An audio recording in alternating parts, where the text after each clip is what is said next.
In celebration of the long-awaited Ubisoft game Skull and Bones, I've decided that I wanted to build a diorama.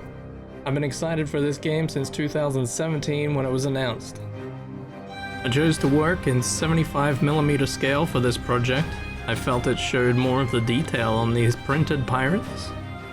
See, he's a happy little guy.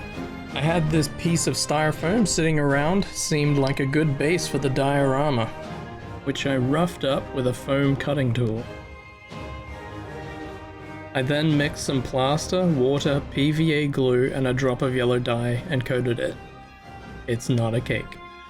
The next step was gluing down some sand and priming the entire thing. Next, I glued down some coconut fibers in the shape of a small clearing.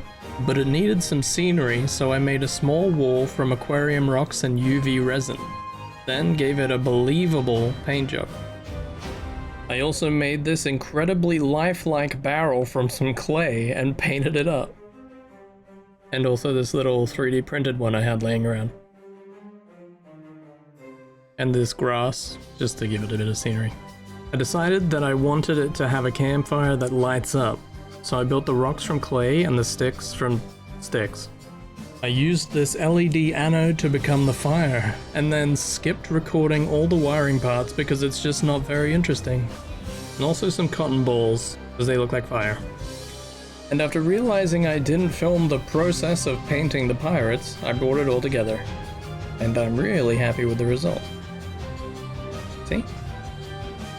And the scene is complete, with our two pirates keeping an eye out to sea looking for incoming ships to trade with long into the night. I think they need names. Any piratey suggestions?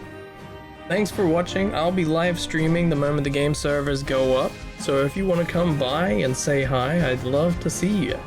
You scallywag. But until next time, I've been Necromi. Look after yourself, look after one another, and safe sailing.